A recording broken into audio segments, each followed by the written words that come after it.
My name is Cora and welcome to Craftopia, where we are creating a safe space for artists and crafters of all ages and experience levels to learn, create, explore, and grow. I'd like to invite you to check out our website at www.crafttopiawa.com, where you can learn more about our organization and vision and see a list of upcoming classes. You can also follow us on social media at CrafttopiaWA. Now, pull up a chair, get comfortable, and let's get crafty. Today we're going to be making these fun little flower star ornaments. Now, while I make these for the holiday time because they have a lot of sentimental value for me, this one was actually made by my grandmother many, many years ago. They actually can be customized with any colors you would like, so they work really year-round for any sort of decorating. So to start, if you're using a kit from Craftopia, you already have everything you need. We need 6 strips of plastic canvas, so you can do either 3 or 4 squares wide, depending on how wide you want your flower to be. And you can actually make them bigger and or smaller, just really is up to your particular desires. Now you'll also need some yarn, a yarn needle, some thread, and some beads for your final work, but that's really all that this project requires. All right, so to get started, we're going to take a piece of yarn, I don't know, about 3 or 4 feet. I'm really bad about measuring things, for sure. And we're going to use this to cover each of our 6 petals. So, thread a little bit of yarn onto your yarn needle, and we're going to be covering these diagonally. So we're actually not going to start in this first corner. We're going to start in the next one up. Pull your yarn nearly all the way through. I like to leave about 3/4 of an inch. I don't like to waste yarn, so just enough that I can actually hold it in place. And then we're going to go into the opposite diagonal, so the second one from the other end, and pull through. Now, depending on how wide it is, you're going to keep repeating this. So now I'm going to go up in the third one and down in the third one on the opposite side. And because I'm using one that is 4 squares across, now I'm going to go up in the 4th one and down in the 4th one. So we're going to now repeat, just going in the next available until we get all the way across our piece of plastic canvas. So up and down. And you can see I'm still pinching that tail there. I'm actually wrapping the yarn around to hold that end in place. That way I don't have to tie anything and I don't end up with any bulky knots. Now, while you're wrapping, you also want to create a little bit of tension on your working yarn, which is the yarn that's going to your needle.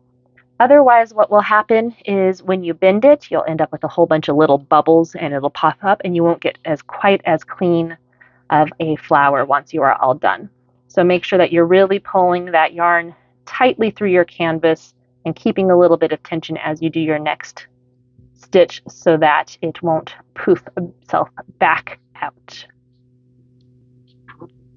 All right, so once you made it all the way over to your other side, we're going to end up decreasing the same way we increased. So I'm in the last stitch here and the 4th stitch there. Then stitching across my short end over here. So up in the 3rd, down in the 3rd, up in the 2nd, down in the 2nd, not the 2nd, and that is that. So now we're actually going to stitch around the outside of our rectangle to give it a nice smooth edge. So I'm going to go up now in this empty square on the corner here, pull it nice and tight, and then we're just going to go up in each of these all the way down the side. So you can go up to down, you can go down to up. Doesn't matter too much. I just like up to down because it's easier for my hands. See if we can get into the light from the cat. I'm recording this on Halloween, and I think that my cat has decided that this is his special celebration day because he's a black cat, and he is being very demanding of my attention. Just funny considering he's ignored me for the last 3 days. I hope nobody who's allergic to cats takes this one home. All right. So one thing you will notice when you are doing this kind of stitching on plastic canvas is that your threads might get a little bit looser. So you see how they're kind of nice and bumpy here, but then they get a little flat here. And that's because as we're stitching, we're technically going opposite of the wind of the yarn. So you can see how it's not as twisty anymore. Easy way to fix that is just to give it a little twist, or you can just let your needle hang. I don't have quite enough space to do that really on camera, and it will twist itself back up to where its happy stasis is. You'll find that you'll have to do that every couple of stitches once you get a little bit in. It doesn't bother me too much. I actually like the way it spreads out. Also, if you're using really thin yarn, you might want to actually go back through each square twice so that you can cover more of the plastic canvas so you don't end up with gaps in between your stitches. That again is a personal preference as far as how you like it, but I like to get as much of the canvas covered as I can. All right, so once we get to the end, we're actually not going to go around and stitch the same way on the edges. We're going to take this opportunity to stitch them together. Yes, this does make it a little trickier when you come down the other side, but it doesn't create as much of a lump when you get your final piece together. So I just went in the very last corner. I'm actually going to go up in that corner again, if I can get the cat to stop knocking over the camera. And this time, Elam, you are not helping. This time, I'm going to take my two ends, fold them together, making sure that my side where the yarn started, you can kind of see it tucked in there, is on the inside. And I'm going to stitch through both. So 1 to 1, 2 to 2, 3 to 3, 4 to 4. So this is creating our little petal teardrop shape. You can technically just stitch that side, go down the other, and then stitch them together, but then you do end up with a really thick lump on one side and a thin on the other. So it's not quite as even, and personally, just not the way I like things to look. So, and now I'm going to go back and stitch this other edge. It is a little trickier now since it's folded over, but I don't find it to be hard enough to make it worth the extra effort of stitching around twice. So, same thing as we did on the other side. Just going to go through each square, pulling nice and tight, so we got a nice clean edge. You'll notice especially if you're cutting your own plastic canvas, you end up with some bumps. You can certainly trim those off if you want. I don't worry about it too much since I'm stitching over the sides. That yarn is going to hide most of that, so it's not going to be visible or able to be felt. So I'm not going to stress too much. But if you wanted to go back through and trim them off, you certainly can. I have a bad habit when I try to trim them. I tend to trim too deep and I will cut through the plastic too far. And that is definitely a worse problem to have. All right, as you can see, my yarn's getting a little bendy twisty. Let that dangle, twist it back up. And off we go to finish these last few stitches.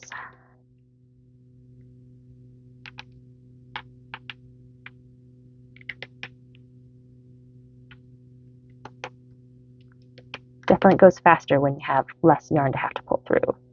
And second to last stitch. All right, so now on our last stitch, we're actually going to try and, let me twist that back up. We are going to try and catch some of this and tie it off. So I actually have a big chunk of plastic canvas sticking out here. I'm going to throw an extra stitch in across the top just to make that disappear.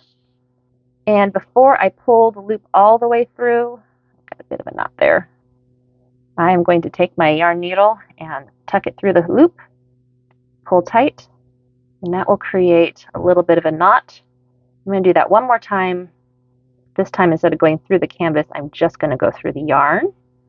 So I'm going to poke it through, pull, leave a little bit of a loop, toss the needle through that, pull nice and tight, and now I have a nice tight knot on the end. But I don't really want that knot showing because this is going to be the outside of my flower / star. So I'm going to take my needle. I'm actually going to poke it through one of these holes. Does not, again, matter too much which one. Oh, try not to snag any of the other threads while you're at it. And pull really tight, and that's going to get that knot to lay a little bit flatter. All right, now we need to weave in our end, part that every crafter really loves. I like to weave it in along this seam. If you squeeze it flat, Usually you can kind of wiggle that needle through those couple of little stitches. If you're having a hard time getting it through those stitches there, you can also just go through the looser work. It just won't hold it as tightly. Pull it through, trim it nice and close, and voila, one teardrop done. Now you just need to do this another 5 times, so you have 6 in total once you are finished. All right, so I have all 6 of the little petals here finished, ready to go. If you want to do more of a flower shape, you can certainly sew them together with your points in. That will give you a little bit more of a flower. I am going to do mine with my points out, which still gives a flower vibe, but just creates a little bit more of a poinsettia look. So at this point, we're going to stitch them together, and we're going to be adding our beads in between our little petals. So if you're using wide hold beads, you can actually just use any yarn you have left over. Mine are pretty small, so I've got needle and thread. Make sure that your needle actually will go through your bead before you thread it, because that is always disappointing. So let me get this needle threaded here. You don't need too much thread. I always like to give myself a little bit of extra just so that I got space for working when it comes to tying off. So, all right. I'm going to squeeze this and go about the 2nd row down from the ledge, so it's probably about the 3rd or 4th. It's really hard to see since we can't actually see our canvas, but I'm going to just try to keep it as consistent as possible with guessing. Now, I'm going to pull my needle through. Actually going to put it back through another hole, because the first thing I need to do is tie off this yarn. So back through, and then I'm just going to catch it. I'm not going to worry too much about that big fat ugly knot, because it is going to be pressed between 2 flowers, so it's not going to show. All right, and now let's poke it through again, and time to start threading some beads. Depending on the size of your beads, you'll want to put 2 to 4 in there. I'm going to start with 3, see how that looks. These are kind of smaller beads. Actually, looks like 3 is just about the right size to fit across. I was using some bigger beads earlier, and I could only get 2 in. So 2, there we go. And now I'm going to attempt to find approximately the same spot on the other side. Poke my needle through, pull tight, and move on to the next petal. So again, about 2 or 3 rows down, poke through the first half, pull my needle out, load up some beautiful shiny sparkly beads. Don't need to worry about pulling it too tight now, because once we get to the end, we're going to cinch it up really good and then tie it off. So is that the right spot? That doesn't feel right. I think this is probably the trickiest part, is getting it just right on the other side. There we go. There's 2.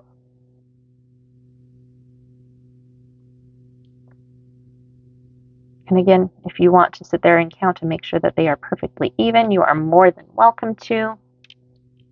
I am trying to be a little less OCD perfectionist about my work, so I am attempting to kind of just let it go. And where are you? There we are. It's number 4.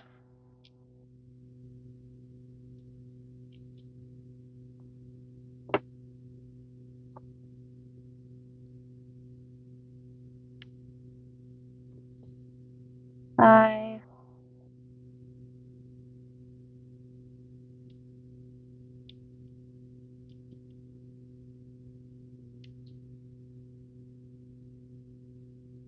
And the last one up. Actually, kind of like the way it looks with only 5 as well. But we're going to do all 6 because we have them.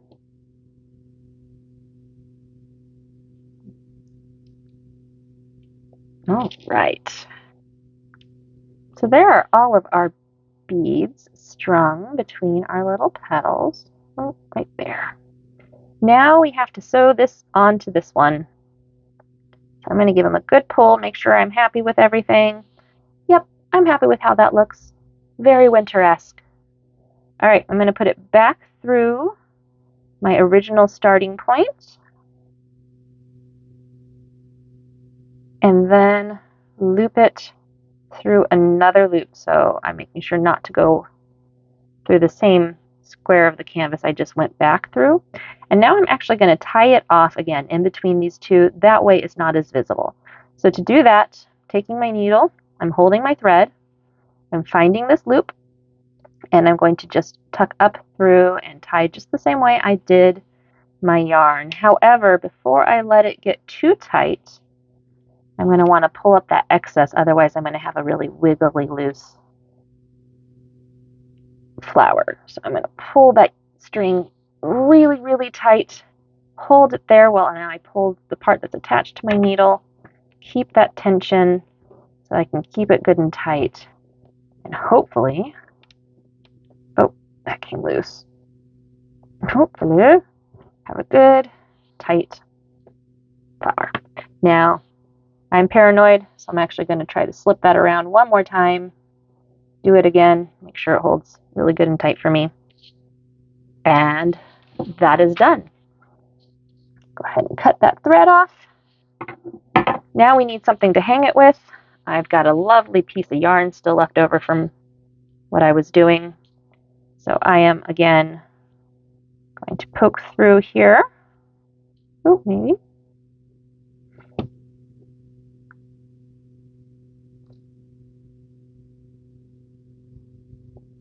I'm going to go ahead and poke through both because, again, I'm terrified that, oh, not through the bead, that it's going to come loose. So we're going to go ahead and do a little weave through. Should have done that better. Now I'm going to have to thread the other side, poke it through too.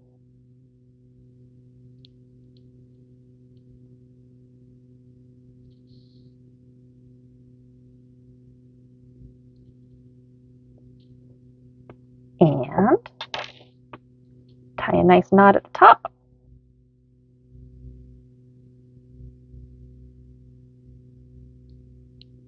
Trim my tails to be even. And we are all ready to go. Ta-da! Beautiful. I love it. I hope you enjoyed. Any questions regarding this project, feel free to leave a comment below or send us an email at info@craftopiawa.com.